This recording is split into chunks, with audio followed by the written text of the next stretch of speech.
Crowhill here. Today we review a pilsner and discuss some cowboy fiction. Good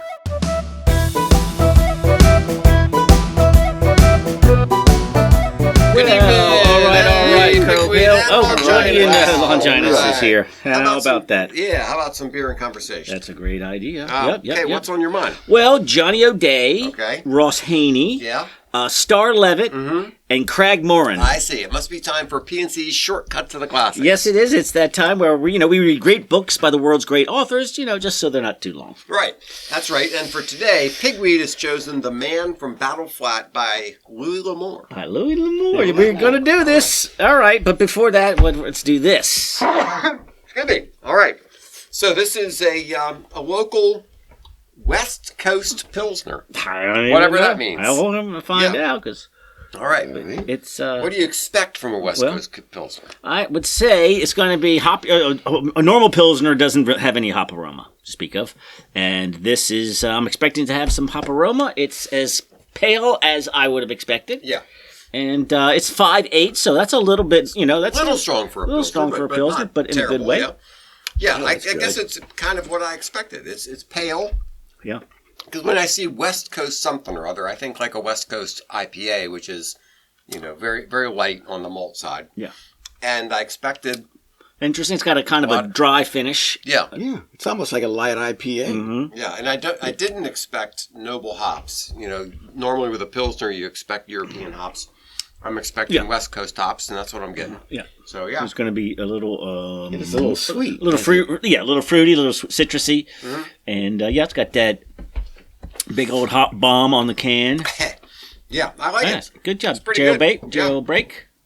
Jailbait is a different concept. Sorry about that. Yeah. That's a little bit of a slip. All right, so what are we doing here? Louis L'Amour. Yeah. Louis L'Amour. Louis L'Amour is like the Stephen King of Western.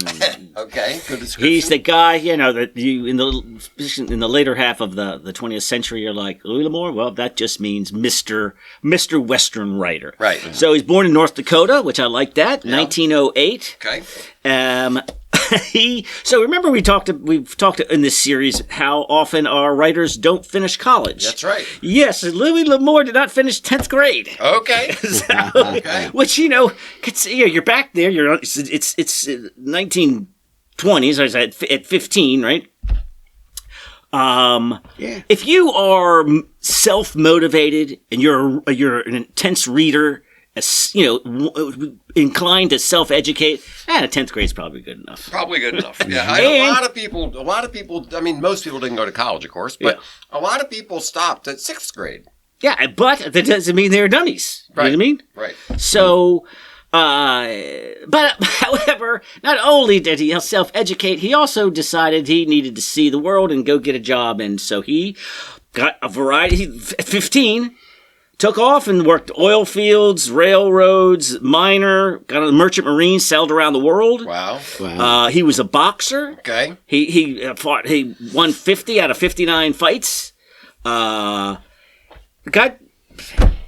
did it all. Who does that sound like? As a writer with young, our northern boy. Yes. Jack London. Yes. Jack They're London, very right. Jack London-esque. Yeah. And then World War II comes around. He's 33 and says, look, I got sailing experience. Yeah. He joins the Navy at 33. However, they had a combat age cutoff. Okay. And so he ended up, like supply line guy. He didn't he didn't go to combat, but, he had seen everything: England, Japan, Borneo, the Dutch East Indies.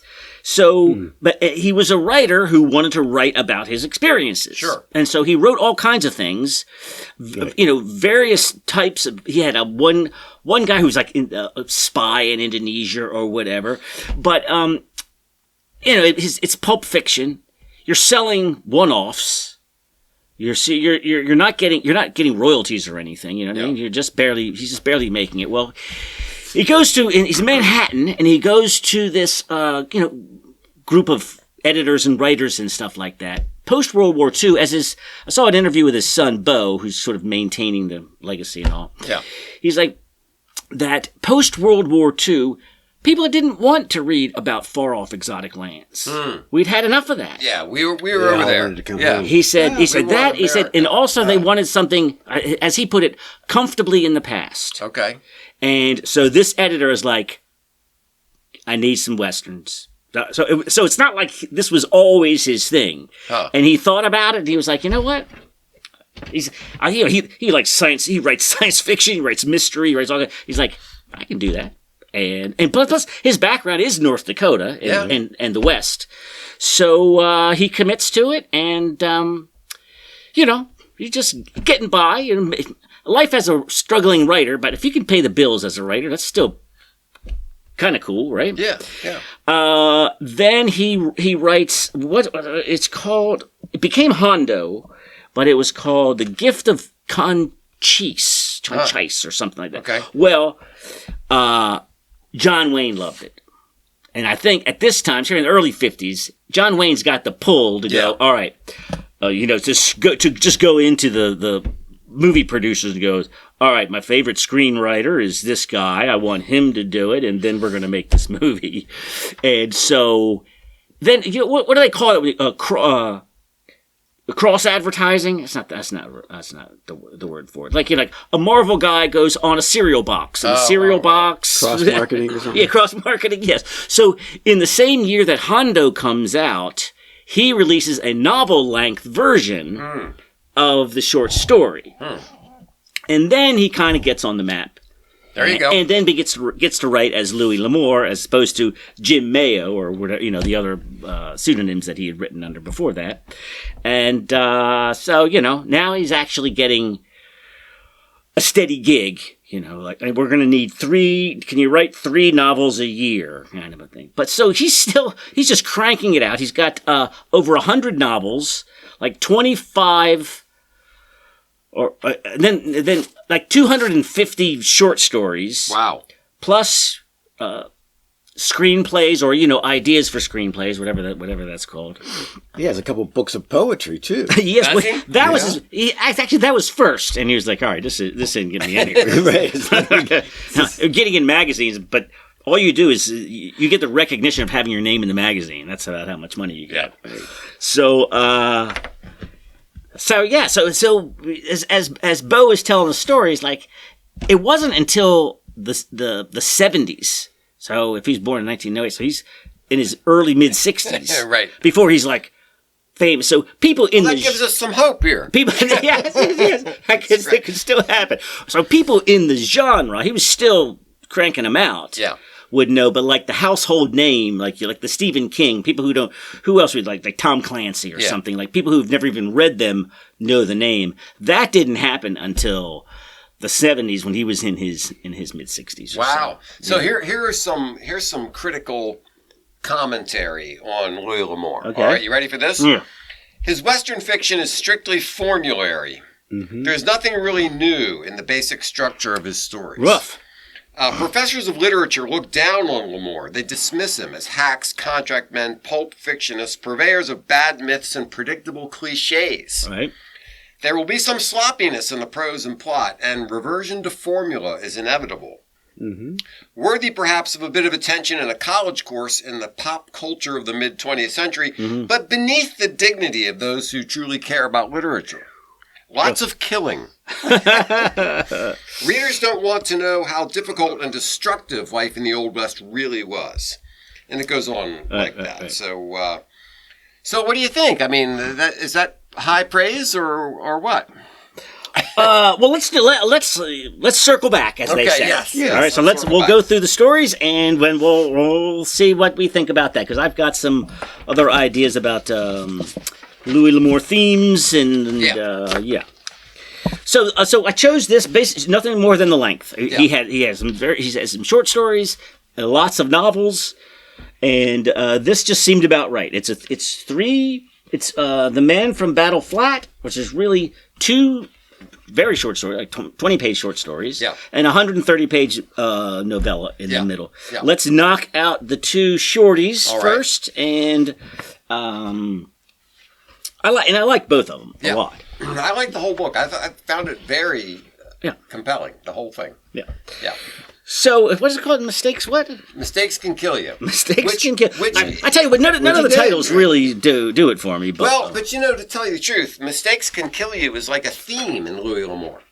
It's from what I understand, I mean, I haven't read a lot, but from what I understand, that concept of you need to be aware of what's going on, and if you don't, you're dead, is a relatively constant theme in his writing. Okay, so that's fair enough. I thought that was a good and so just to position this in terms of time, so Hondo was 1952, and the John Wayne movie was 1953. Okay. And I watched it last weekend. Yeah. I loved it. So these are what we're reading are 1950, 52, and 49. Okay. So this is before he takes off. Before he becomes really popular. Right. Yeah. All right. So this, I like how it opens. It teases out the tension. You know what I mean? Like there's a backstory, but he gets to it pretty quickly.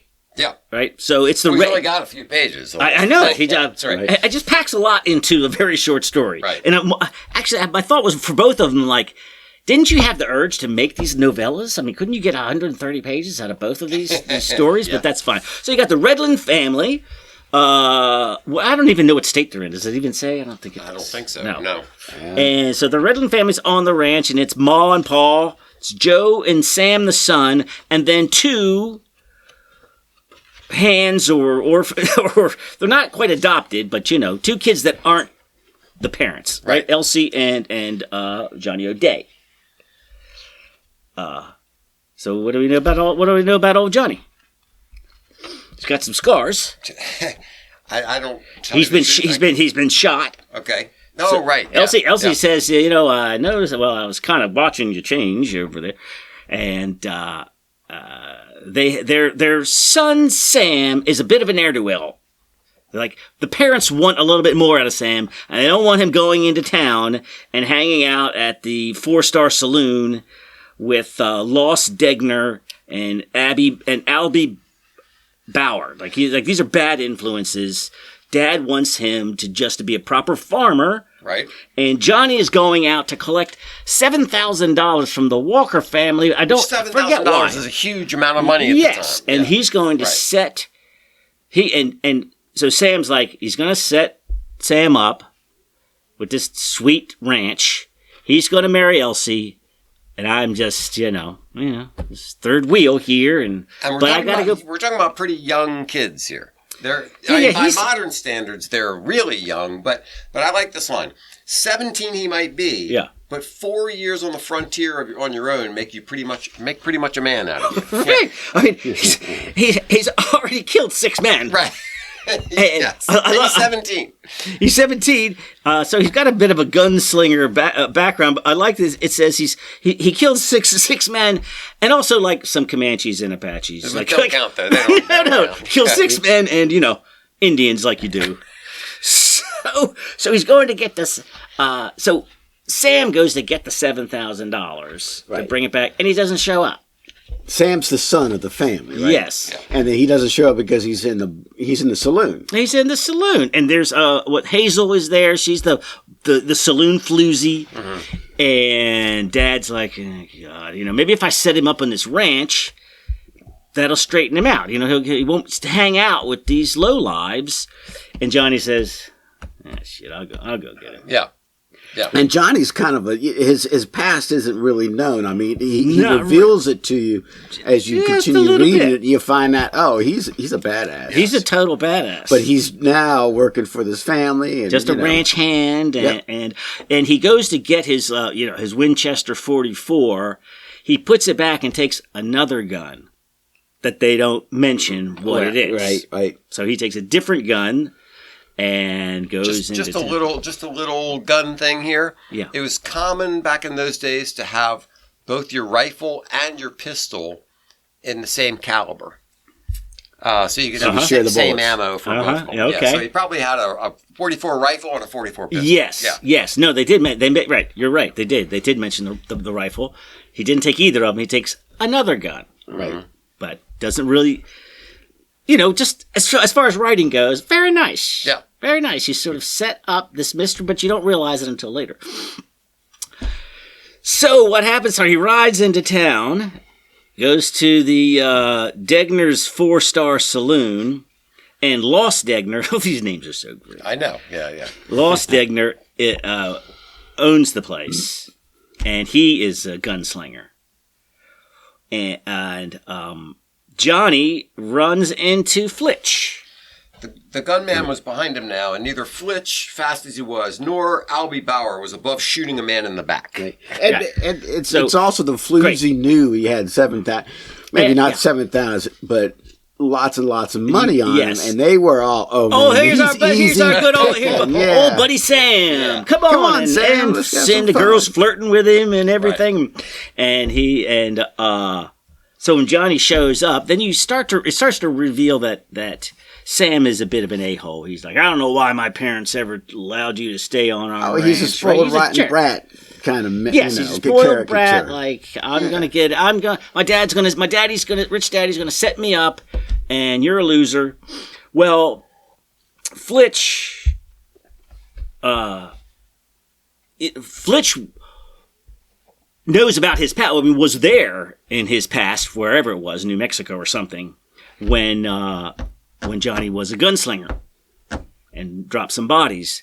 And there's a thing going on, and Johnny's like, are you in this? Is this you right? Like, you want to do this? Right. We can do this. Mm-hmm. And go ahead. It says, do you have some action? I don't have a good action thing right in front of me here, but yeah. So Johnny is the badass. He's also there's a proverb. It's escaping me right now, but it's something like a servant who a servant who shows his worth will eventually become a son. It's along those lines, okay. And that's basically what we've got here. Is the son is no good, right. And the servant, the hand, is showing more loyalty to the family than the actual son. All right, and his plan is he's going to retrieve stupid Sam, and then he's going to head off to Oregon because I've never been there. There's nothing for me here, right? Sam's going to get the ranch. Sam's going to get the girl, and so I'm going to take care of this, and then I'm out of here. And then we do get some information about the gun. Yeah, but right. So what happened? I mean, the action is right. So Johnny gets in a gunfight, and he takes kills out Flitch, a couple guys, shoots at least shoots 6 bullets. Shoots Albie and shoots Albie, shoots Flitch, and now Lost Degner has got. Not bad, he said, but you still have me here, Lost. Yeah, and this gun ain't empty. And was that shotgun? That's right. No, he says not empty. I counted the shots, kid. Don't try bluffing. Now I'm killing you. And he says, wait a minute. He says it's a 12-shot Navy gun. So they were counting on him having a 6-shooter, and they counted the shots, and they thought he was empty, and he had 6 more. Right. So, right. But so Lost says, right. I got you. Yeah. He did 2 on the first guy. The second guy was moving, so it took him 4. Mm-hmm. And he's drawing down on him. Well, what are you going to do now? Then bang, bang, bang. Right. So Johnny goes. Johnny moved in on him. Can you hear me, Lost? The killer's eyes lifted to his. This ain't a 6-shooter. It's a watch 12-shot Navy gun 36 caliber. Mm-hmm. She's right, Handy, Lost. And it only goes to show you shouldn't jump to conclusions. So Johnny adds 3 more to his 6 count, and then hold on, wait a minute. So, hold on. Sam gets shot first, right? Yeah. Sam's dead. Yeah. Sam's dead, and he's like. Well, so he's like, so my plans of going to Oregon have changed. Now I've got $7,000. I got somebody out of the way and a little lady who no longer has a man a courting. Yeah. Right? And then so the dad's going to need the hand that Sam's not, and Sam never really was. Right. And so he's like, well, maybe how does the He wouldn't leave now. He couldn't leave now. Yeah, okay. They would be all alone there without Sam. Besides, Paul was going to need help on that dam, boy. He touched the gelding's neck. I reckon we got to stick around for a while. And that dam they're talking about is they're going to build a pond and that'll be able to make the water flow in different directions. Right, because I mean, out there it's all about the water, right? I mean, what is it good to have a ranch and cattle with no water? So water rights and all of that is a huge deal. And he's got a really good idea about there's not much water, but with a lot of work, you could build a dam, and that would be enough to sustain the ranch. Well, I guess I could stick around after all. I want to see a 12-round. I know. I'm interested about this 12-shot Navy gun. And it's 36 caliber. That's not huge, but it's not a 44. It's not a 22. So I want to see how big the cylinder is going to be on a 12-shot 36. And old Loss apparently wasn't paying too much attention. Yeah. Maybe he should have paid more attention to what was in Johnny's hands. Yeah. And it was a pretty new gun at that time too. Well, I mean. It doesn't really tell you, but you could imagine it was a pretty new gun, and it was from the Navy and everybody's thinking everybody's just going 6 is pretty standard, right? Yeah. All right, so I just thought it was fun. It was fun. It was fun. All right, so now let's go on to the next. So the one that's the Man from Battle Flat. Although there's no mention of Battle Flat's weird title, but so this is the other shorty.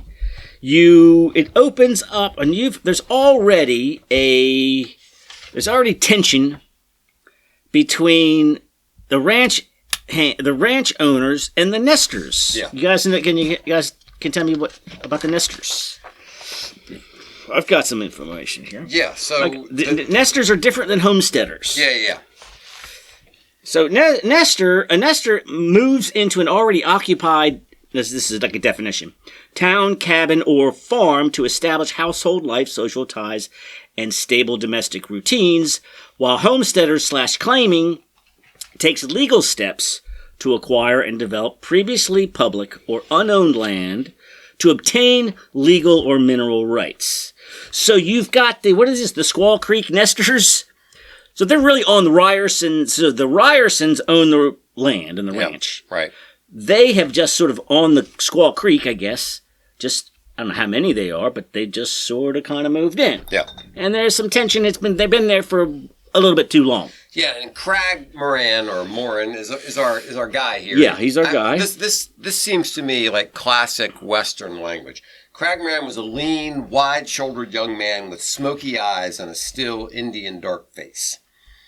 Some said he had been a Texas Ranger, but all the town knew for sure was he got back with Ryerson's horse. It goes on like that. But that description of the tall, thin-hipped, wide-shouldered, lanky weathered, guy, that dark skin because you're out in the sun all the time. No SPF 50. That's right. Even though you wear a hat. So, amongst the nesters, the Squaw Creek nesters, is Bush Leeson. Right. And he is a bad dude. Crag is not really on anybody's side. I mean, that's not yet. Right. But that's But Bush Leeson had previously killed his friend Shorty Grimes, who was with the Ryersons. So in a sense, he's on Team Ryerson. And it's not going to go well. Everybody's like, I mean, this is a rough town. If you're here, somebody's getting shot because you're that kind of guy and Bush is that kind of guy. So maybe you should just leave and, he's like, nah, I'm going to take care of this. There was a line up here. Okay. The big nester had brought his trouble on himself, and if he got what was coming to him, nobody would be sorry. That he had killed 5 or 6 men was a known fact. Yeah. So we're not dealing with choir boys here. No. This guy is a bad dude. We've also got Chet Lee, who's another rancher, who also doesn't like the nesters, but is not necessarily with the Ryersons. And we also have Carol Dutchin, who's got a bigger ranch than any of them. Yeah.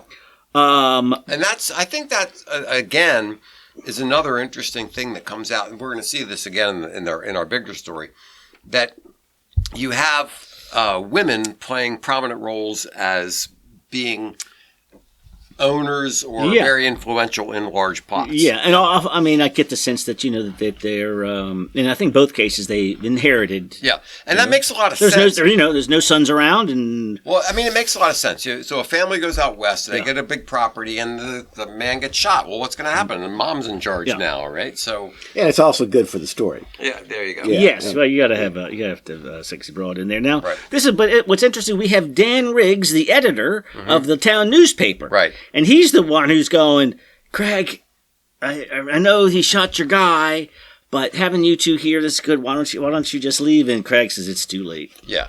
Now this is the one where the press gets like yes. Yeah. So the guy's running a newspaper, and think of what a newspaper would be like in those days. You got movable type, you've got your hand crank press, you're trying to put out your newspaper, and somebody just comes in and smashes the thing. Right. But what happened? But after Craig kills Leeson, the Ryerson gang hits the Nestors to drive him out of town, and the newspaper story is that the Ryersons are kind of the bad guys. Mm-hmm. And so then the Ryerson crew, who at first you're like, all right, so Craig Moran is the good guy. He's on the Ryerson team. Maybe that's the good guys, and the Nestors are the bad guys.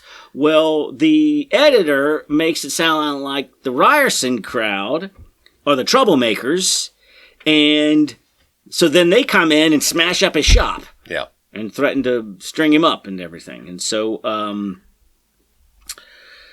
But then our hero comes in and helps him put his press back together again. Right, there's these shifting alliances. Now you got Chet Lee.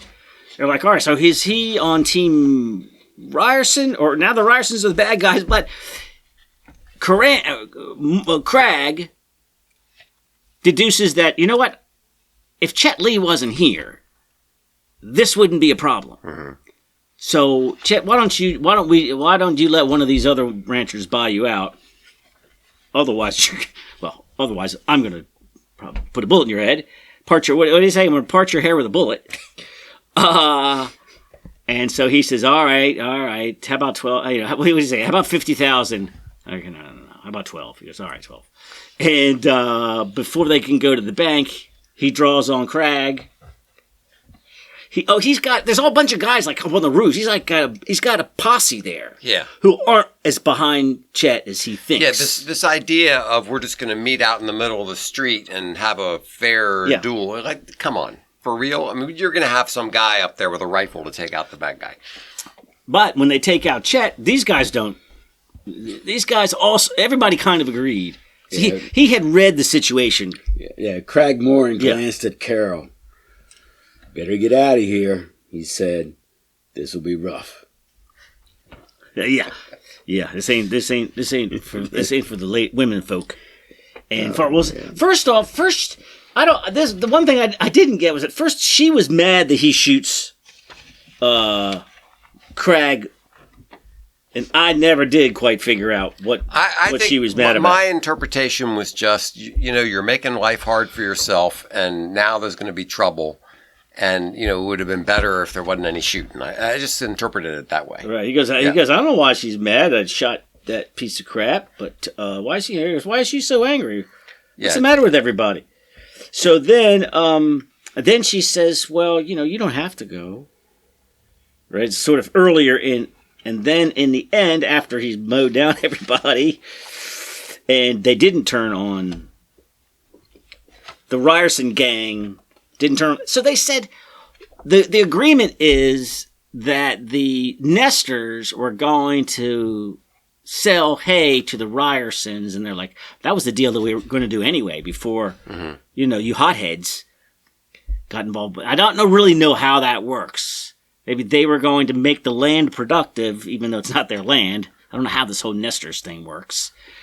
But anyway, so in the end, what happens? He says, all right, I'm gonna take a nap, shave, and hit the trail. She says, I told you over there that I didn't want you to go. He says, if I don't go now, I'd never want to go again. Then don't go, she said. And he did. And that's the end. And that's that seems to be kind of classic. Yeah. So now we come to the story that I like the best. This was the 130 pagers. Yeah, and this was really interesting because there's this guy who comes into this town. Yep. And he's got, you don't know in the beginning. He's just some guy riding into town. And he's got this long-term thought-out plan about what he's going to do in this town and how he's going to change things and how he's going to make his money. And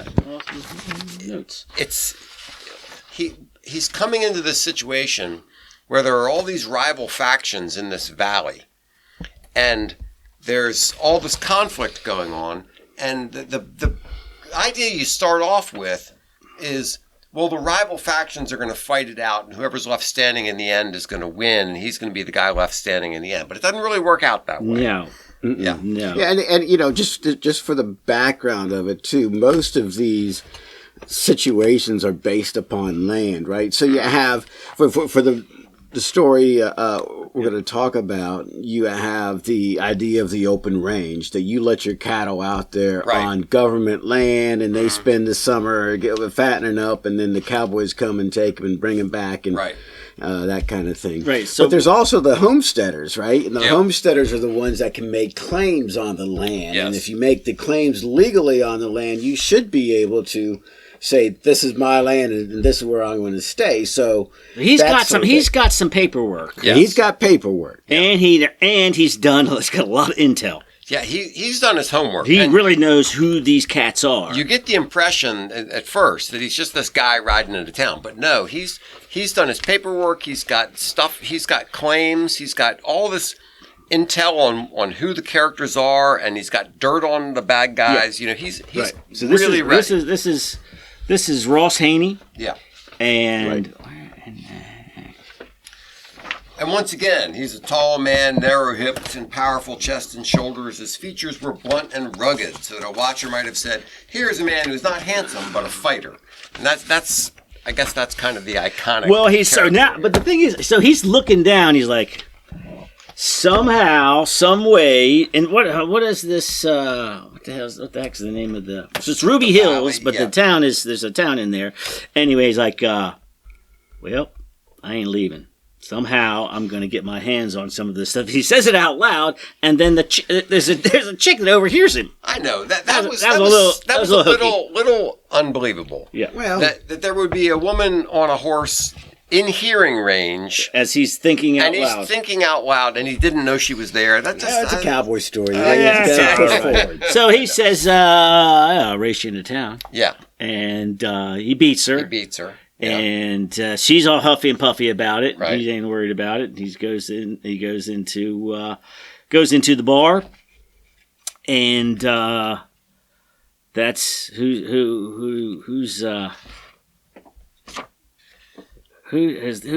bar owner there. So Westbrook Scott is the saloon owner, right? And so he's just getting the lay of the land. Yeah. He's figuring out who's who and who's this new guy, and. But he's also got a secret friend in the town here. Does that turn out to be Scott? I can't remember. Not the Barton Saloon. There's another guy who's his secret friend in the town. He's a general store owner. Yeah, exactly. Right, the general store. So there's Alan Kinney is the hotel guy. Yeah. And May is the waitress.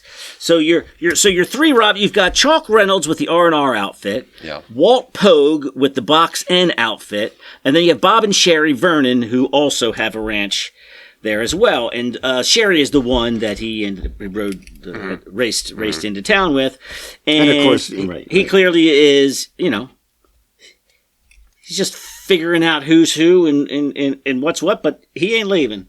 No.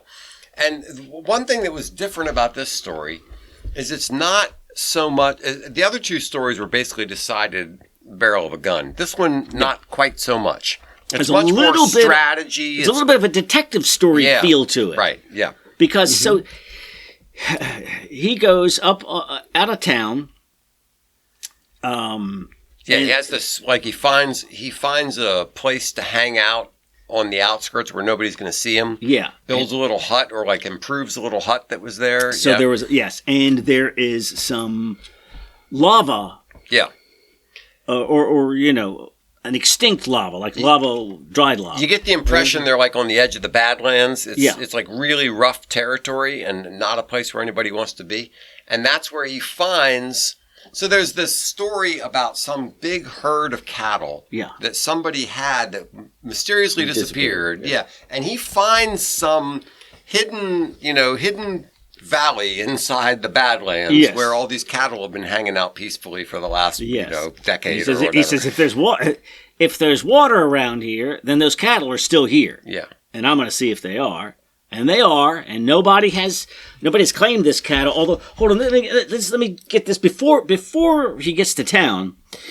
He sees a cinch ring, and some burnt grass. Well, I had to look this whole thing up. Yeah, that was me too. That cinch ring thing was fascinating. I thought it was great because if you think about it, like as Longinus was saying, you've got all these cattle roaming around on the public land, and the only way to tell them apart is by their brand, right? So you have all these cattle merging around, and then you go out to round them up, and you bring them in, and you separate them out by brand. Well, the cinch ring was a way to make somebody else's brand look like your brand, right? So I mean, it's a common saddle piece, right? That you could heat up and alter the brand of another. So right from the very beginning, you're like, all right, we've got some cattle thieving going on in this. So it sort of sets that up. Then he witnesses a gathering of underlings from all of the various outfits. Yeah, so there's like 3 boss guys in town, and then some of the guys who worked for the boss guys were meeting together in some conspiracy. Yeah, you're like, well, because they're not on the same team. Yeah. And Sherry is also there. She's not part of the meeting, but she's within earshot. Spying on him, right? So he says he knows that she knows. Mm-hmm. Ross knows that Sherry has witnessed this little gathering. Mm-hmm. So he's in town, and now Star Levitt is also not associated with either of these two outfits.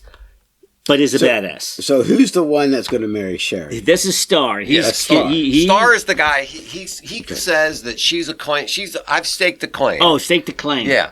So he staked the claim on her, and he's trying to tell our hero, you better stay away. And our hero Ross is like, not unless I hear it from her lips. That's right. Because I ain't buying this.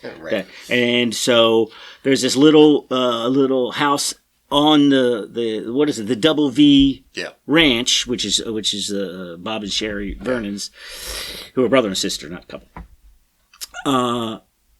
And so he goes and investigates what is this, what is going on over here? Like, what is the connection here? Weird, I would never have guessed this. What does he find? Opium. Yeah. Right. He realized that this is when did you expect opium to crop into a Western? I did not Western? see that one coming. I know, it was strange. Yeah. So he's like, okay, I see. So he's really up to more than we realized. So he rides, and he also sets this up very nicely. The rumbling in the earth. Oh yeah. So he's laying there up on the hill, right? And on more than one occasion, the ground is like some active volcano stuff going on. So right, so it's like a little bit of a foreshadowing. Yeah, like Old Faithful in a cave. Right. So he ends up. His friend had been shot. Emmett Chubb killed Vin Carter, who was his friend. Yeah. So there's a guy that works for Bob and Sherry. I forget his name. Anyway, he ends up with 2 accomplices. Yeah. 2 guys that are on his team. Yeah. He's already humiliated Star, right? He's tripped him up and flattened him on his back. So there's some bad tension there. Mm-hmm. So how does he expose them? There's the big roundup, right? Where yeah. There's it's time to bring everybody in. They're starting to round up everything. Yeah, and he's been slowly branding and bringing his secret cows out of the special place. Yeah, He's been sneaking them in to the herd, which is all legal because these cows are not. Exactly. They're not claimed, and he's branding them with his own brand. with his own brand. So he's sneaking them in. And then they're doing the big roundup, and he's thinking this is going to be the big reveal where, I've got all these cattle you didn't know about. But what happens is that's when our bad guy does his big plot, which involved the meeting that Sherry was observing, which was these underlings were going to start a fight. They were going to, wipe out the competition, and Star Levitt was going to take over. Yes. Yeah. That was the plan. Now, so the Double V Ranch, all of a sudden, Star Levitt has the 3 diamonds, which you could see how easy it would be to turn two V's into 3 diamonds. into 3 diamonds. Yeah, that's right. So he's got his... And he's a cheater. He's a cheater, and... it turns out that all right, so people are. This is a setup. The gunfight, just to take out specific guys. Yeah, and they don't get him, and they don't get Ross. Right, which was like a huge problem for Star because, for one thing, he wants to take control of the town, and for another thing, he's a rival for Sherry's affections. Yeah. So yeah. Mm-hmm. So then you find out about. I don't know how does he end up back up at the lava? How do the guys end up following him? So he runs. Like I said, there's the big fight. Yeah, and he and one of his accomplices runs up to his cabin up on in the Badlands or wherever the heck it is. Yeah. And then they come back into town because they hear some news about one of their friends who's been shot or something. They come back into town. Oh, yeah. I like this bit. Yeah. So they come back in and they're trying to work their way through the town secretly, but his friend, the saloon owner, not the saloon owner, the small dry goods store owner, takes him and says, "No, he's mine. I got him, and I'm going to get the reward."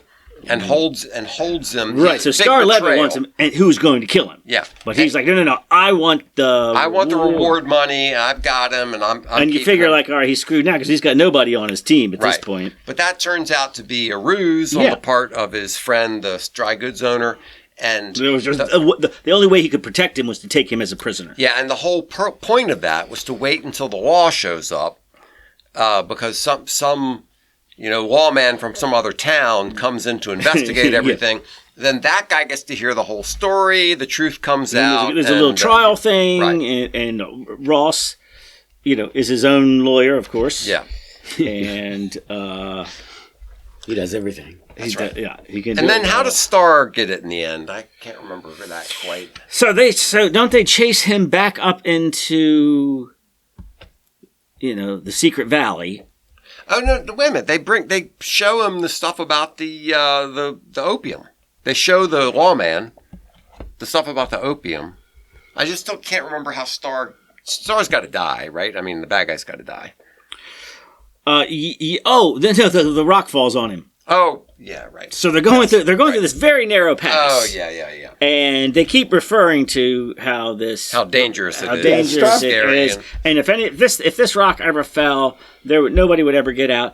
The other two guys are the rumbling. The rumbling is like Old Faithful geyser. Old Faithful, yeah. So regularly it gets to the boiling point and blasts out. Yeah. But in between that time, you can walk into this room. Yeah. And that's where Star's buddies are hiding out. Right. And even our guy Ross is like, that's a terrible place to hide out. And Star's like, I don't really need those guys anyway. Yeah. The rock falls on him. I mean, it would be more satisfying if he shot him. I really wanted to see a good old fashioned shootout. Yeah. But anyway, it was a very good story. So it had a lot of intrigue. There was a lot of. I felt like it was a little bit of bits and pieces of everything. Really. Yeah. There was a mystery. A bit of romance. Outsmarting other people. Some gunfight stuff. Right, but it wasn't all gunslinging. It was more God being smart. And then in the end, Ross produces he's got the goods. He's Yeah. got whatever is required for homesteading at that Right. time, which I Yeah. still don't quite get how all No, that but works. he'd done all the paperwork, and it was all All right, so All right, so so I enjoyed all three of them. The bigger one I liked the best, but I just wanted to talk a little bit about the interesting language. Like, for example, when somebody, what we would say if somebody's making a cigarette is they would roll a cigarette. Yeah. Right? He said he built a smoke. I'm going out and build a smoke. that's a good one. That's a good one. And there was a lot of things like that. He had the look of a man who slept under too many stars. All right. Just interesting ways of expressing something that it makes the language a little more colorful, a little more interesting. The desert teaches a man what matters.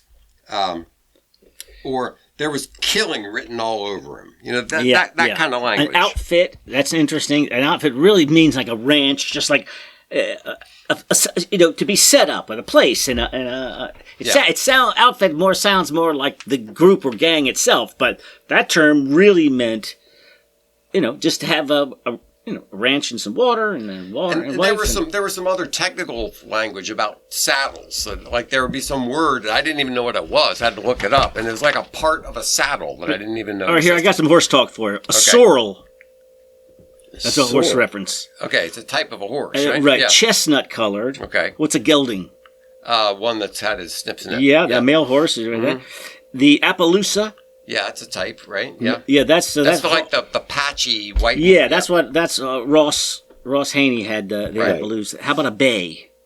Oh, I don't remember that one. Yeah, it's a size, right? No, it's a reddish brown coat with black points. Okay, refers to. All right. Yeah, so I had to learn all. So apparently Louis L'Amour grew up in North Dakota, right? But so he also deeply researched everything. Yeah. So let's just, if he was going to say it's going to be set in some Colorado mining town in 1870, he would go there and go to the the local historian and what do they call that? The historical society, right? And read newspapers from 1870, get people's diaries, right? Read correspondence, and so it's a good mixture of a lot of people will say write what you know, all right, but okay, but you only know so much. Sometimes you need to go out and do some research. Yeah, and he apparently, so he loved gathering stories. So he was a hobo. Yeah. He would meet people. He would like to hear stories, and they're like, oh, if you're interested in this guy over here, he would talk to a guy who rode with Billy the Kid. Yeah. And gets stories. So right. I mean, he's not just sitting at home going, let me imagine what. We're asking ChatGPT. ChatGPT. That's right.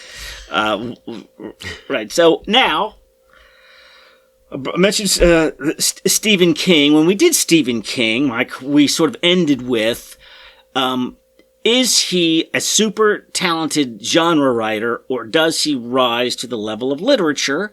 And I think we gave Stephen King the literature nod. Say yes, it's more than just that. What about Louis L'Amour? No. Does he go beyond a talented genre writer? No. So I like this summary that I saw.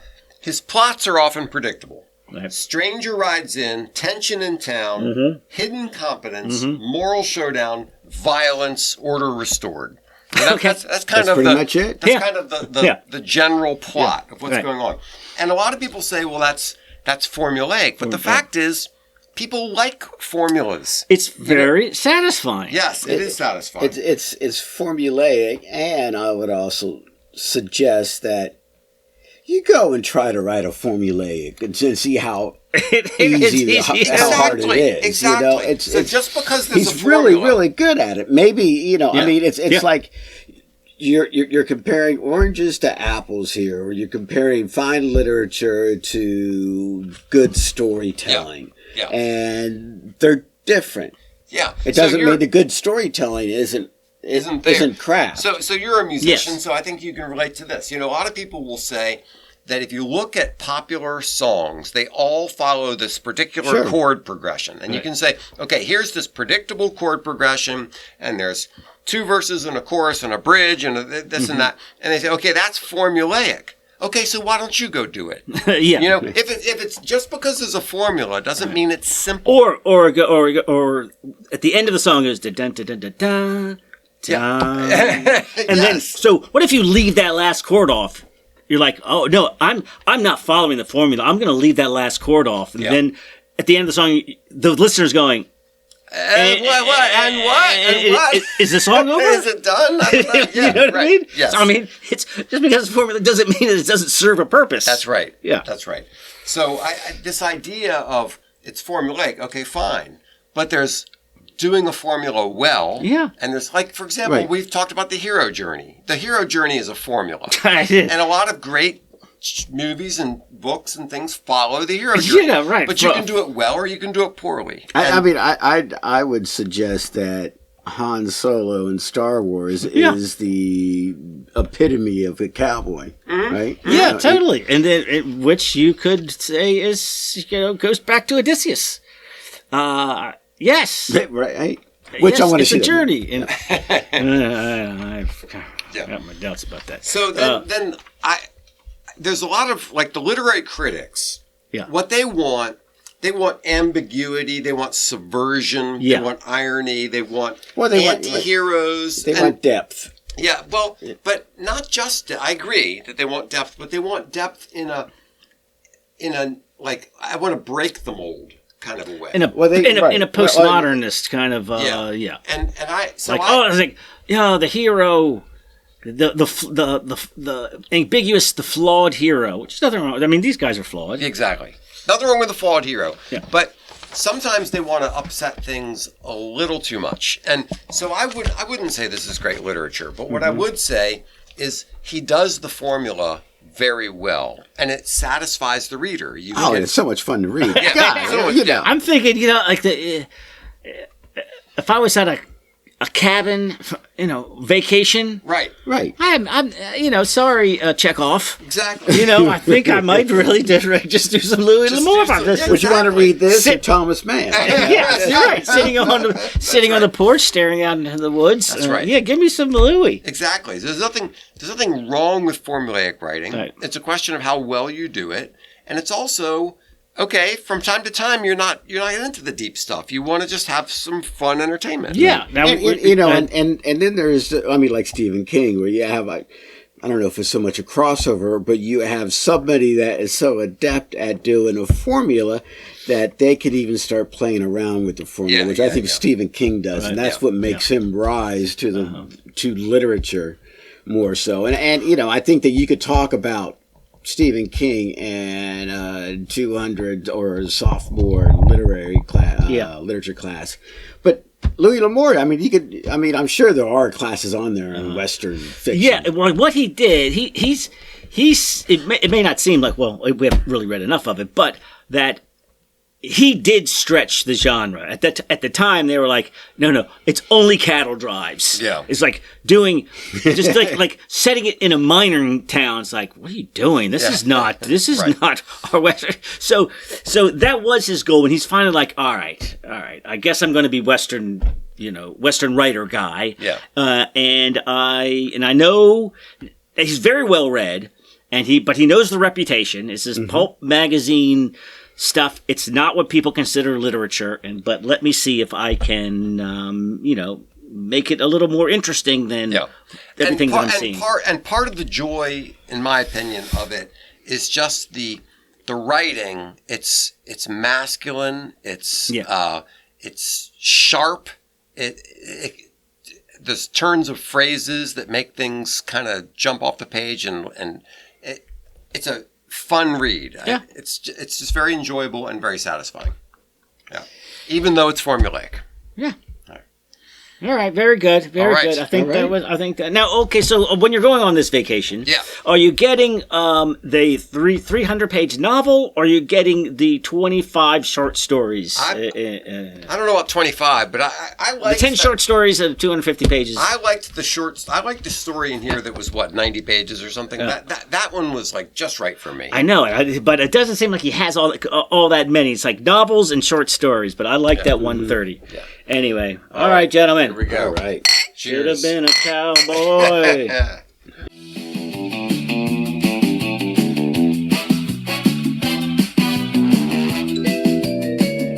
Thanks so much for listening. Be sure to like this video and share it with your friends.